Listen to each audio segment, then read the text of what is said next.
আসসালামু আলাইকুম সুপ্রিয় চাকরি প্রত্যাশীগণ। জাতীয় রাজস্ব বোর্ডে নিয়োগ বিজ্ঞপ্তি প্রকাশিত হয়েছে। এসএসসি পাস হলে আপনি আবেদন করতে পারবেন। তো এখানে আপনার জাতীয় রাজস্ব বোর্ডে সর্বমোট পদসংখ্যা হলো 43টি। 43 জন জনবল নিয়োগ করা হবে জাতীয় রাজস্ব বোর্ডে। তো আজকের এই ভিডিওতে বিস্তারিত তথ্য জানিয়ে দেওয়া হবে। সম্পূর্ণ একটি সরকারি চাকরির নিয়োগ বিজ্ঞপ্তি। তো এখানে দেখতে পাচ্ছেন গণপ্রজাতান্ত্রিক বাংলাদেশ সরকার জাতীয় রাজস্ব বোর্ড, রাজস্ব ভবন, প্লট F1F আগারগাঁও। তো এখন নিয়োগ বিজ্ঞপ্তি প্রকাশিত হয়েছে। তো দেখতে পাচ্ছেন বিজ্ঞপ্তিটি প্রকাশিত হয়েছে 30 জুন 2024 খ্রিস্টাব্দ। তো অর্থ মন্ত্রণালয়, অভ্যন্তরীণ সম্পদ বিভাগ, প্রশাসন 2 সেবা শাখার স্মারক নম্বর এত তারিখে আপনার জাতীয় রাজস্ব বোর্ডের অধীনে গ্রেড 20 এ গ্রেডভুক্ত নিম্নোক্ত স্থায়ী পদে সরকারি জনবল নিয়োগের লক্ষ্যে পদের পাশে বর্ণিত শর্তে বাংলাদেশের প্রকৃত নাগরিকের নিকট হতে দরখাস্ত আহ্বান করা যাচ্ছে। তো এখানে দেখতে পাচ্ছেন ক্রমিক নম্বর 1 পদের নাম অফিস সহায়ক।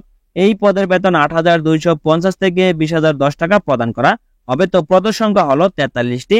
তো অফিস সহায়ক পদে আবেদন করতে হলে শিক্ষাগত যোগ্যতা প্রয়োজন হবে। কোনো স্বীকৃত বোর্ড হতে মাধ্যমিক স্কুল সার্টিফিকেট বা এসএসসি সমমান পরীক্ষা উত্তীর্ণ হলে আপনি আবেদন করতে পারবেন।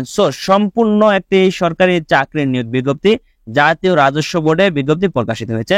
তো অফিস সহায়ক পদে যে সকল জেলার প্রার্থীগণ আবেদন করতে পারবেন, তো দেখতে পাচ্ছেন ঢাকা, গাজীপুর, মানিকগঞ্জ, মুন্সিগঞ্জ, নারায়ণগঞ্জ, নরসিংদী, গোপালগঞ্জ, মাদারীপুর, শরীয়তপুর, কিশোরগঞ্জ, টাঙ্গাইল, ময়মনসিংহ, জামালপুর, নেত্রকোনা, চট্টগ্রাম, বান্দরবান, কক্সবাজার, ব্রাহ্মণবাড়িয়া, চাঁদপুর, কুমিল্লা, ফেনী, লক্ষ্মীপুর, রাঙ্গামাটি, রাজশাহী, জয়পুরহাট, পাবনা, সিরাজগঞ্জ, নওগাঁ, নাটোর, চাঁপাই নবাবগঞ্জ, বগুড়া, রংপুর, দিনাজপুর, গাইবান্ধা, কুড়িগ্রাম, লালমনিরহাট, নীলফামারী, পঞ্চগড়, ঠাকুরগাঁও, খুলনা, যশোর, ঝিনাইদহ, মাগুরা, বাগেরহাট, মেহেরপুর, বরিশাল, ভোলা, ঝালকাঠি, বরগুনা, সিলেট, মৌলভীবাজার এবং সুনামগঞ্জ জেলার প্রার্থীগণ আবেদন করতে পারবেন অফিস সহায়ক পদে জাতীয় রাজস্ব বোর্ডের এই সার্কুলারে। তবে এতিম ও শারীরিক প্রতিবন্ধী কোটায় সকল জেলার প্রার্থী আবেদন করতে পারবেন। তো আপনার আবেদন করতে হবে অনলাইনে। তো দেখতে পাচ্ছেন আপনার অনলাইনে আবেদন করতে হলে অবশ্যই দেখতে পাচ্ছেন nbr.teletalk.com.bd এই ওয়েবসাইটে প্রবেশ করে আপনার আবেদন সম্পূর্ণ করতে হবে। তো অনলাইনে আবেদন শুরু হলো 7 জুলাই 2024 খ্রিস্টাব্দ সকাল 10 ঘটিকা হতে এবং অনলাইনে আবেদনপত্র জমা দানের শেষ তারিখ হলো 28 জুলাই 2024 খ্রিস্টাব্দ বিকাল 5টা পর্যন্ত।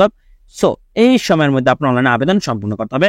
তো অনলাইনে আবেদনপত্র প্রার্থী তার রঙিন ছবির দৈর্ঘ্য 300 পূরণ, প্রস্থ 300 পিক্সেল ও স্বাক্ষরের দৈর্ঘ্য 300 পূরণ 80 পিক্সেল তৈরি করে কিভাবে মোবাইল দিয়ে তৈরি করে আপনারা অনলাইনে আবেদন সম্পূর্ণ করবেন সে বিষয়ে আমার চ্যানেলে ভিডিও আপলোড করেছি, ভিডিওটি দেখে নিতে পারবেন।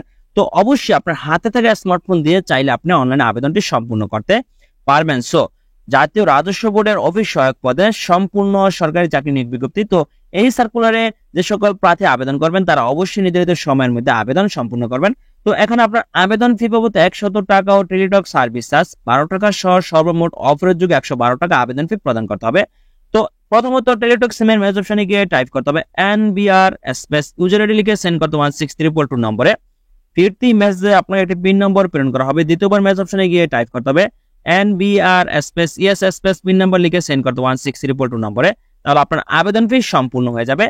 এভাবে আপনি নিয়মটি ফলো করে অনলাইনে আবেদন সম্পূর্ণ করতে পারবেন। গণপ্রজাতান্ত্রিক বাংলাদেশ সরকার জাতীয় রাজস্ব বোর্ডের এই সার্কুলারে শুধুমাত্র ছেলে মেয়ে উভয় প্রার্থী আবেদন করতে পারবেন। তো এখানে আপনার আবেদন করতে হলে প্রার্থীর বয়স 7 জুলাই 2024 খ্রিস্টাব্দ তারিখের মধ্যে 18 থেকে 30 বছরের মধ্যে হতে হবে। তবে বীর মুক্তিযোদ্ধা বা শহীদ বীর মুক্তিযোদ্ধা পুত্রকন্যা বা শারীরিক প্রতিবন্ধী ক্ষেত্রে বয়স সীমা 18 থেকে 32 বছর মধ্যে হলে আবেদন করতে পারবেন। তবে বয়সের ক্ষেত্রে কোনো এফিডেভিট গ্রহণযোগ্য হবে না। সরকার কর্তৃক সর্বশেষ জারিকৃত পরিপত্র বা নীতিমালা অনুসরণ করা হবে কোটার ক্ষেত্রে। তো যে সকল প্রার্থী আবেদন করবেন জাতীয় রাজস্ব বোর্ডের এই সার্কুলারে সেখানে শুধুমাত্র অফিস সহায়ক একটি পদ রয়েছে, যে পদে সর্বমোট 43 জন জনবল নিয়োগ প্রদান করা হবে। মাধ্যমিক স্কুল সার্টিফিকেট বা এসএসসি পরীক্ষা উত্তীর্ণ হলে আপনারা আবেদন সম্পূর্ণ করতে পারবেন। ধন্যবাদ সকলকে, ভালো থাকবেন, সুস্থ থাকবেন, আল্লাহ হাফেজ।